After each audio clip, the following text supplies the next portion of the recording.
It's just a very different feel than it's been. But I can tell you one thing that completely hasn't changed. Okay?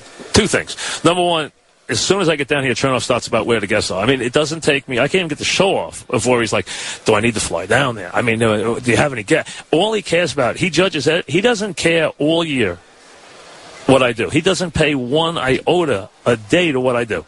But for some reason, when I come to the Super Bowl, he seems to worry about whether or not we're going to have people on the air. For some reason, I don't know what this fascination is with this, but before I even get the show on the air, the first day he's going crazy. The other thing is, every year, for some reason, when I come to the Super Bowl, there is a story that has something to do with me about getting here or coming here, like it's what hotel I'm staying at, or am I putting a show on Radio Row, or am I doing this year's show?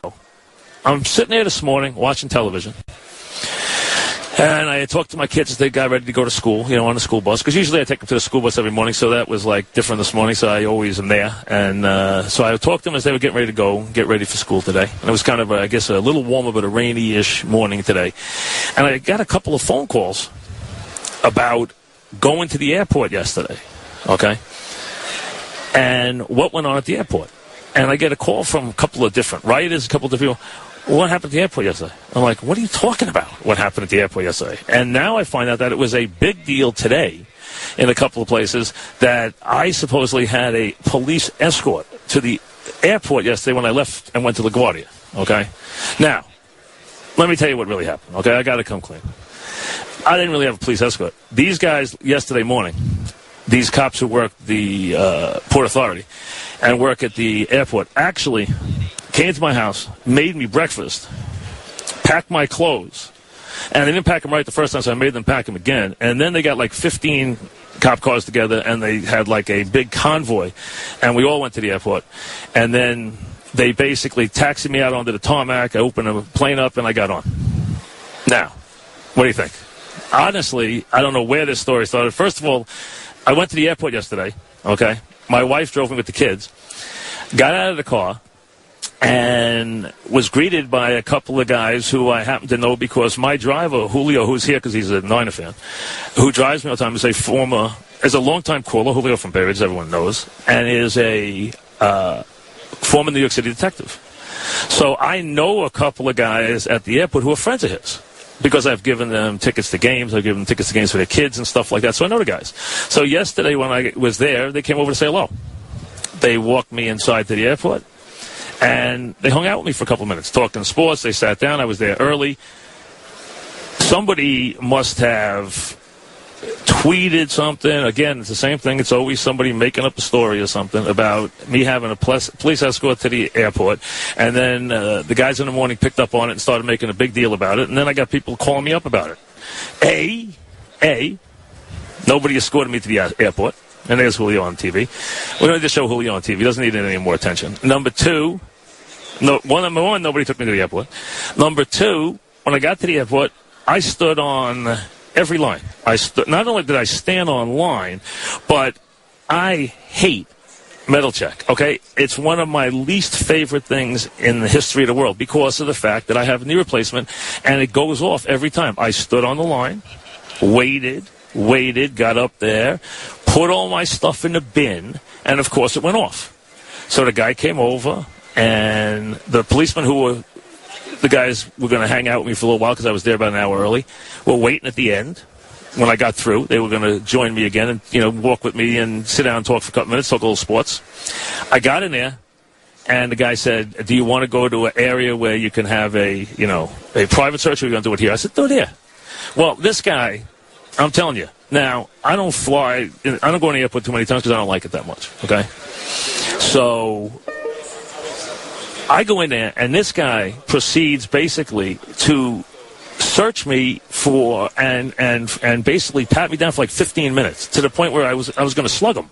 I couldn't take it anymore, and finally they clear me to go after they do. I mean, it went on forever. I mean, I must have been with this guy for 10 minutes. Okay, it was like a second date by the time I finished with this guy, and I get through. Then I go and I sit with these guys in the club for a couple of minutes. We talk about, one guy is an Angel fan, the other guy is a Red Sox fan. We're talking some sports. We're talking about some different things. They walked me over to the gate, and the plane's delayed because the pilot wasn't there. He was sick or something. So they said goodbye, and I sat there and sat up against the wall. And there were a lot of New York media people and local media people who were on the plane, too, that I saw. And then about an hour later, the plane boarded, or 45 minutes later, the plane boarded, and away we come. Now, where the other story came from, I have no idea. So sorry. Sorry for those people who made up this ridiculous story. There was no police escort. There was no anything. There was no preferential treatment. Although I could have used some yesterday, I didn't get any. So if they could have made me not have to stand on that line for 15 minutes and get patted down for 10 more, I would have appreciated it, but they didn't do that. So they didn't do a thing except sit and talk with me for about 20 minutes after I got through the metal check line. And other than that, but it made for a good story. And so it seems like every year there is one of those as we begin, but I hate very much to, diffuse it and make it a story that, breaks some people's heart that I wasn't given preferential treatment. But I would have taken it, but they didn't give me any. They didn't offer me any. I'm sorry. So, sorry to burst your bubble. Now, today we have a lot going on. No, it's typical. Hey, the teams are just getting here. One's here, one's coming. There's nothing really new yet. We're getting ready for a week of what should be, listen, some good X's and O's, because there's a lot to like about this game. And there's some other things going on. Number one, I saw Wingfoot got the U.S. Open for 2020. It seems like a long time, but you know what? It comes fast. And they said they would never take that tournament again, but they're going to have it. The problem is it's in a residential area, and it leads to a lot of problems, but they have agreed now to take the U.S. Open again. They are going to be back in the rotation. So they're in. I saw this morning for 2020. I was watching that this morning. Number two, as you see on Yes, as the Niners arrive, okay? That's always a thrilling thing to watch the teams get off the plane. And then Rajon Rondo out for the season. And then I was watching the Knicks last night in the room as I was having dinner. And last night, and I didn't realize this, maybe other people did, getting here yesterday was like a three-ring circus for this reason. There was like a Mardi Gras parade, and I didn't know this till I got here yesterday. There's a thing like pre-Mardi Gras. And then they come back and they have the stuff before Lent, like Fat Tuesday and all that stuff, which I knew about. But there is a pre-parade, and so I would go right and drive right into a parade last night. I can't even get to the hotel because they have the roads closed. And I mean, there was a major parade down Canal Street yesterday. It was big. There was a lot of people. I mean, the roads were all blocked off. You couldn't even get there anywhere near the hotel. So that's why it was really crazy around here yesterday. The traffic here later in the week, you don't want to be in a car. I can tell you right now, because already it's hard to get around, and it's only Monday. By Thursday or Friday, if you're coming here, if you are coming in for the game, get a ride from the airport and do not get near a cab again, or a car or a cab, because you got to walk. Because in this town you can walk, but boy, I tell you, the traffic is already on Monday. It was bad last night. On Sunday night it was bad. The traffic is unbelievable. So, but we're here, though. Once again, I don't know what number Super Bowl this is. I give up trying to figure it out. The first time, someone asked me that today. The first time we went to the Super Bowl, Dog and I together, was for that New Orleans Super Bowl. The guy asked me today in the interview, why? Well, the reason why is we just got together. That was when we started. So when we started, the Super Bowl was pretty much in full swing. Remember, we weren't together for Giants and the Broncos in Pasadena, but we were together for that Super Bowl, and we decided, I remember, to make the trek. We came down for the week, and we were stationed in the Hyatt, and we were on the lower level near the escalator, and the escalator, when you got off it, you could see the Superdome. There was like a walkway going right across from the Hyatt. I don't even know if that walkway's still there anymore. The Hyatt is, I think, still connected to the Superdome. Now it's the Mercedes-Benz Superdome, I think it is. But that right there, when you got down that escalator, there was an area where there was like a water, not a water fountain, but like a waterfall, and this place where we had the show right off to the side there, and you could see the dome while we did it. And that first year, we had guys like Mike Holmgren on the show, John Madden in person. I mean, it just shows you how different it is. And someone was asking me that today. That is really the difference. In those days, we could get guys from the team to do stuff with us.